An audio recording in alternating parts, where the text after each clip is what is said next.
ఎన్నికల్లో వైసీపీ ఘోర పరాజయం పాలవడంతో అమరావతి రాజధాని రైతులు సీఎం జగన్ నివాసానికి వెళ్లారు. ఎన్నికల్లో ఓడిపోయి తమకు మేలు చేశారని కృతజ్ఞతలు తెలిపేందుకు అమరావతి మహిళలు పండ్లు పూలు స్వీట్లు తీసుకుని వెళ్లారు. లోపలకు పంపించేది లేదని సీఎం సెక్యూరిటీ సిబ్బంది అడ్డగించారు. దీంతో మహిళా రైతులు సెక్యూరిటీ సిబ్బందితో వాదనకు దిగారు. జగన్ అపాయింట్మెంట్ కోసం అమరావతి రైతులు మహిళలు అర్ధగంట సేపు వేచి చూశారు. చివరికి ప్యాలెస్ నుంచి స్పందన రాకపోవడంతో రాజధాని రైతులు వెనుదిరిగారు. కృతజ్ఞతలు చెప్పేందుకు సీఎం ఇంటికి వెళ్లామని రాజధాని మహిళలు వెల్లడించారు. జగన్ ఓడిపోయి తమకు ఎంతో మేలు చేశారంటూ రైతులు వ్యాఖ్యానించారు.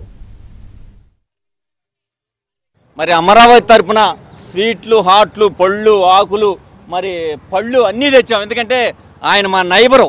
ఎందుకంటే నేను ఎక్కడే ఇల్లు కట్టుకున్నాను, ఎక్కడే ఉన్నానని చెప్పాడని చెప్పి ఆయన మతాలు ప్రాంతాల మధ్య చిచ్చు పెట్టి రాష్ట్ర ప్రజలకు ఏదో చేద్దాం, రాజకీయం చేసి నేనే ముఖ్యమంత్రి అవుదాం అనుకున్నాడు. కాకపోతే ఈ రాష్ట్ర ప్రజల మొత్తాన్ని ఒకే గొడుగు కిందకు తీసుకొచ్చాడు. ఆయనకి ధన్యవాదాలు చెప్పాలి. ఒకే గొడుగు కింద తీసుకొచ్చి 164 సీట్లు ఇచ్చాడు. అందుకని ఆయనకి ధన్యవాదాలు చెప్పి మరి వాళ్ళ గ్యాంగ్ కూడా ప్రతిపక్షంలో ఉండమని, వాళ్ళ గ్యాంగ్ ఏ గ్యాంగ్ బి గ్యాంగ్ ఉన్నారు, బూతులు తిట్టేవాళ్ళు కమ్మ కులం ఆ కులం అని. ఇక్కడ కులాలు ఏమి అందరం వచ్చాం. ముఖ్యమంత్రి గారు ఉన్నప్పుడు గెలవని లేదు, మరి ఇంకెప్పుడు గెలవనిస్తారు? మరి ఆయన్ని మేము చూద్దామని మా మనసు ఎంతో మరి ఆతృతగా ఉంది. మరి ఆయన చేసినటువంటి మంచి పనులు కానీ, మరి ఆయన చేసినటువంటి అభివృద్ధి కానీ, ఆయన జేబులో నుంచి ఖర్చు పెట్టిన డబ్బులు అభివృద్ధి చేశారు. మరి వాళ్ళు ఎక్కడి నుంచో తీసుకొచ్చి అప్పులు తీసుకొచ్చి, వాళ్ళ బంధువుల దగ్గర నుంచి అప్పులు తీసుకొచ్చి, మరి వాళ్ళ మరి ఎంతోమంది దగ్గర డబ్బులు తీసుకొచ్చి మరి అభివృద్ధి చేశారు రాష్ట్రాన్ని. మరి ఇంత సేవ చేసినటువంటి వ్యక్తిని కలవటానికి మరి ఈరోజు పోలీసులు బానివ్వట్లేదు. రైతు బజార్లు తాకట్టు పెట్టి సంక్షేమ పథకాలను తెచ్చినాడు నువ్వు. మంచిగా అభివృద్ధి లేకుండా నువ్వు ఎంతవరకు మమ్మల్ని అందరిని కూడా తాకట్టు పెడతావని ముందు జనం కనిపెట్టి ఈసారి నేను పూర్తిగా ఓడించాలి. మేమైతే Y0 175 అటు 5 ఇటు 1 మధ్యలో 7 రావాలనుకున్నాం. సింగిల్ డిజిట్లో నిన్ను అసలు ఇంటికి పంపాలనుకున్నాం.